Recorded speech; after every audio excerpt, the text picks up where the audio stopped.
Where I left off in the last video, we were saying, well, I have two dice, like, let's say we're playing Monopoly, two six-sided dice, and I want to say, what's the probability that I get a 7? So when I add up the two rolls on the dice, what's the probability I get 7? So I drew this grid here, and this grid essentially represents all of the outcomes I could get with the two dice. Where on the top row, that's the outcomes on dice 1. I could get a 1, a 2, a 3, a 4, a 5, or a 6. And similarly for dice 2, these are all the outcomes I could get. So each of these squares represent a particular outcome of both dice. For example, this square means that I got a 6 on dice 1 and a 6 on dice 2. Right? And of course, what does that mean that they added up to? They added up to 12. Right? And we could go through all of them. Essentially, we could take the sum of dice 1, dice 2, and we could say, well, what do they add up to? Well, this is 2, this is 3, 4, 5, 6, 7, and then this will be 3. It'll go up, let's see, this will be 3, then this will be 4, 5, 6, 7, 8. This will be, let's do all of them, 4. It just keeps going up, 5, 6, 7, 8, 9. This will 4 plus 1. This is 5, 6, 7, 8, 9, 10. And I think you see a little interesting pattern here, right? Will be 6, 7, 8, 9, 10, 11. And this is 7, 8, 9, 10, 11, 12. So if I said, what's the probability of getting a 7? Well, that's all the squares that have a 7 in them. So let's see, that is, let me see if I can use this fill tool. This could be interesting. So where are all the 7s? I have this one, this one, this one, this one, this one, and that one. So what's the probability that I get that? It actually turned out pretty neat how that worked. What's the probability of getting 7? Well, as we, from our one of the original definitions of probability, we said, well, what are the total number of equally, let me do it here, probability of 7. What's the total number of equally probable outcomes? Well, we have 36 outcomes, and they're all equally probable, right? There's 36 total outcomes. And so what's the probability we get 7? How many of these 36 outcomes result in the dice adding up to 7? Well, it's 1, 2, 3, 4, 5, 6. So 6. So the probability of getting a 7 is equal to 6 over 36 is equal to 1/6. And so we could, use this grid is useful for figuring out the probability of getting any number. We could say, and we can even just by looking at this, we see that the most likely of all of the numbers we get is 7, right? And if you just look at the pattern, because it covers this whole diagonal in terms of, and then the probability of getting a 6 is equal to the probability of getting an 8. The probability of getting a 9 is equal to the probability of getting the 9 is equal to a probability of getting a 5, and so forth and so on. Actually, let's do that. Let's say, so 7 is the most probable, and just to get some intuition on dice rolls, let's say what's the second light. So what's our probability of getting 8? So 8, 8, 8, 8, 8. And so how many 8s are there out of the total number? Let's see.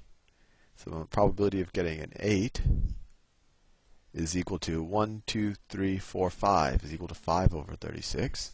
And that's also equal to the probability of getting a 6, right? 1, 2, 3, 4, 5 6s. Probability of getting a 6. So let me color the 6s. It's the same green, just so we know that that's a so that's a 6, 6. So those are all the 6s. And this actually wouldn't hurt to memorize, because when you play Monopoly, you'll know your odds of landing on Boardwalk, for example, and then you would have to you would know what your, well, actually I'll probably do another video on what expected value and expected cost and things like that, because that's probability plus a little bit of money, and it'll be very useful when you're playing Monopoly. And so we could keep going. What's the probability of a 5? Well, it's 1, 2, 3, 4. There's 4 out of the 36 outcomes are a 5. The probability of a 5 is 4 out of 36, and that is equal to 1 over 9. And that's also the same as the probability of getting a 9. Probability of 9 is equal to 1 over 9. So that's interesting. I mean, if you ever play craps or you play Monopoly, you now have a sense of what the different probabilities are of the different rolls. And that's why I think in a lot of games, 7 is a very important roll, because that is actually the most probable of number. For example, the probability of getting a 7 is higher than the probability of getting a 9 or a 5, right? Because what's the probability of getting, what's the probability of a 5, and we'll say, or a 9, that U is a or, right? Well, that's the probability of getting a 5, plus the probability of getting a 9, which is equal to 1/9 plus 1/9 plus 1/9, which is equal to 2/9. Oh, actually, I was wrong. You see, that's why it's good to do the calculation. 1/6 is less than 2/9. So no, this is a higher one. But I can say, so I was wrong about that. But we can say that the probability of getting a, let's say a 2 or an 11, 2 or an 11 is less than the probability of getting a 7. And let's calculate that. What's the probability of getting a 2? A 2, actually I should have said a 3 or 11. I wanted it to be symmetric. Well, let's just go with what I wrote. Probability of 2. There's only one situation where I get a 2, right?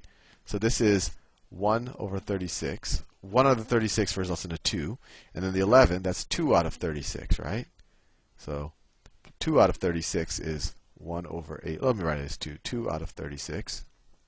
And so that equals 3 over 36.